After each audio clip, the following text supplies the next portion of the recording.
Bon, Fafa, ça suffit maintenant. Hein. Oh Waouh Stop. Pas de violence, même si c'est pas les vacances, maman. Tu as raison. Oh honey, no, our friendship ceases from now on. Eh bonjour maman. Bonjour Fafa, comment ça va? Eh ben ça va super et toi? Ouais, ça va Mais tranquille. on a quand même un cadre assez Magnifique. sympathique pour nos vidéos aujourd'hui. Totalement. Et où sommes-nous maman? On est à Lille aujourd'hui. À Lille, bien oui. sûr. Retour en France, France. retour aux sources. C'est la Et fin du road trip. Eh ouais. C'est déjà fini maman. Mais bon, on est quand même bien garés là. faut Ouais, dire. pas mal. Bon, alors aujourd'hui, on va parler de quoi, Fafa? Eh bien aujourd'hui nous allons parler de violence. Ou plutôt comment éviter la violence Bah envers oui. nos enfants. De préférence. De préférence. Donc il y a plusieurs formes de violence. Oui, violence. La plus connue, La physique, bien sûr. la bonne fessée. Hein. Et oui, enfin Enfin, interdit. Enfin, l'interdiction de la fessée, c'est pas trop tôt, ça a quand même mis un certain temps. Mhm. Hein. On n'est pas en avance par rapport à ça. Mais Non, bon. on n'est pas tellement en avance, c'est sûr. Mais au-delà de cette violence-là qui est plutôt connue et plutôt montrée du doigt, il y a d'autres formes de violence Et oui. dont on n'a pas forcément conscience dans la vie de tous les jours. Ben oui, la violence morale, la violence psychique, Mais oui, qui peut totalement. être très importante, très violente pour les enfants. Parce qu'on se rend pas compte de la façon dont on leur parle. Assieds-toi là, fais pas ci, tais-toi, laisse parler les adultes, Voilà. mange pas ça, mets pas ça à la bouche. Ah, mais on se rend pas compte. Hein. Ben oui, l'humiliation, on ne prend pas en compte les besoins de nos enfants. Mm. C'est frustrant pour eux. Et si on prend juste un peu de recul et qu'on regarde comment on leur parle à nos enfants, et ben on se rend compte qu'on fait pas du tout ça avec les autres adultes et qu'on le ferait jamais. Bah bien sûr. Est-ce Sauf que je s'ils te nous parle a comme piqué ça, notre maman? place pour se garer. Ramène-moi un verre. Non, Ah, ouais. Mais tais-toi, je parle avec quelqu'un d'autre.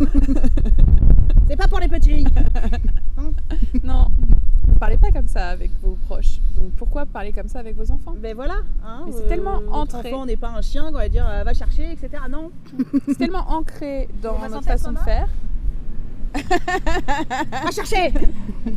Non, Non, ça ne marche pas, voyez-vous. c'est tellement ancré dans notre façon de faire, c'est devenu une habitude et c'est devenu banal. Donc on en oublie que c'est Malheureusement, aussi une trop forme banal. de violence. Et oui. Donc pour lutter contre ça, il existe tout un tas de pratiques, de formations, de livres à lire, notamment sur la communication non violente de Marshall Rosenberg, Très important. Oui. Oui. Pour se faire former. Mais au-delà de ça, dans le quotidien, on a des petites choses à mettre en place. Bien sûr, il y a plein de choses qu'on peut utiliser au quotidien avec nos enfants. Déjà, leur parler comme un adulte, Oui. hein, d'égal à égal. Même s'il ne comprend pas tous les mots que vous allez utiliser, il va comprendre l'intonation, il va comprendre le sens que vous y mettez. Voilà. Et Ne c'est rabaissez pas votre enfant. Hein, ses besoins ne sont pas moins importants que les vôtres. Donc tu Mhm. dis pas ah mais c'est rien, ça c'est pas grave. Non, pour lui, s'il pleure ou autre, c'est que c'est grave Oui. pour lui, donc il faut prendre ça en compte. Et même s'il ne pleure pas, à un moment donné, si Oui. lui, il n'a pas envie de prendre son bain maintenant, alors que vous avez décrété que c'était maintenant, bah, à quel moment c'est maintenant et c'est pas un peu plus tard pour lui? C'est voilà. Après, toute une question d'équilibre Bien sûr. Et oui, prendre en compte les émotions de son enfant, c'est très important. aussi. Et l'aider à mettre des mots dessus, parce que l'enfant ne sait pas forcément S'exprimer. s'exprimer sur ce qu'il ressent. Il ne comprend pas forcément ce qui se passe en lui quand il se met en colère ou quand il a peur, etc.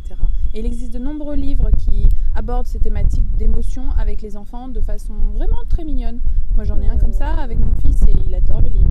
Il n'y a plus de nom. Non, j'ai plus le nom. Ah, Je vous le mettrai dans le... Ah, non, c'est bon, Je vous mettrai le nom dans l'article. Très bien. Qu'est-ce qu'on avait dit d'autre? Si, je crois que c'est la couleur des émotions. Ah, je l'ai, il est trop bien ce Oui. livre. Ouais. Et moi je l'ai acheté avec les petits pop-up quand on ouvre les pages. Ça... Et donc je m'en sers souvent pour demander à mon fils, tu es quelle couleur ce soir? Quelle couleur tu as ressenti aujourd'hui? Quelles émotions? C'est bien ça. Et c'est important. Toujours. Et bien voilà.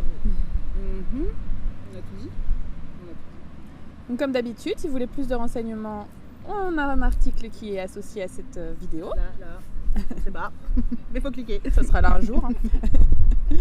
Et vous pouvez bien entendu vous poser Et vous pouvez bien entendu poser vos questions, notamment sur la page Facebook, ce qu'il faut. Et vous abonner, bien sûr. Évidemment, important. sinon on répond pas. Voilà. Bon allez, viens maman, on y va. On y va. Allez, dépêche-toi, Fafa.